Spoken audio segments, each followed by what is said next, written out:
India strong message ఇస్తుంది cease fire borders గురించి. Operation Sindoor ఇంకా అయిపోలేదు, స్టిల్ ఇన్ మిషన్. పాకిస్తాన్ బయట ఏవేవో ప్రొటెస్ట్లు చేస్తున్నారు, అయిపోయింది వార్ ఆగిపోయిందని ప్రొవోక్ చేస్తున్నారు. దానికి పోర్చుగల్లో ఇండియన్ ఎంబసీ ఈ బ్యానర్ తో సమాధానం ఇచ్చింది. దీనికి అంబాసిడర్ పునీత్ రాయ్ గారు ట్వీట్ కూడా చేశారు, operation Sindoor is not over అని. సీజ్ ఫైర్ సైడ్ చూసుకుంటే ఫారెన్ సెక్రటరీ విక్రమ్ గారు పార్లమెంటరీ కమిటీలో చెప్పిన ప్రకారం ట్రంప్ రిపీటెడ్ క్లైమ్స్ కి గవర్నమెంట్ క్లియర్ గా ఆపోజిషన్ స్టాండ్స్ చూపించిందని విక్రమ్ మిశ్రీ గారు చెప్పారు. సుప్రీంకోర్టు డెసిషన్ సైడ్ చూసుకుంటే శ్రీలంకన్ నేషనల్ ప్లీని కోర్టు రిజెక్ట్ చేసింది.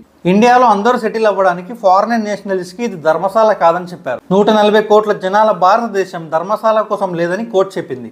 ఇప్పుడు టర్కీ బాయ్కాట్ అప్డేట్ చూస్తే ఇండియన్ టూరిజం టర్కీకి చాలా తగ్గిపోయింది. 250% కన్నా ఎక్కువే తగ్గిపోయింది. అందరూ క్యాన్సిలేషన్స్ కూడా చేసుకున్నారు. టర్కీతో అన్ని కాంట్రాక్ట్స్ క్యాన్సిల్ అయ్యాయి. ఇండియా క్లియర్ మెసేజ్ ఇచ్చింది, టెర్రరిజం కి సపోర్ట్ చేస్తే ట్రేడ్ రిలేషన్స్ పోతాయని. అర్థమైంది కదా. ప్రతి సోషల్ ఇష్యూస్ గురించి తెలుసుకోవాలంటే నువ్వు ఫాలో ఇంకా సబ్స్క్రైబ్ చేయి. ఇలాంటి ఇష్యూస్ గురించి మాట్లాడదాం ప్రతి ఒక్కరికి అర్థమయ్యే విధంగా. ఈ వీడియో నచ్చితే లైక్ చేయండి. ఈ ఇన్ఫర్మేషన్ అండ్ అప్డేట్స్ ని అందరికీ షేర్ చేయండి.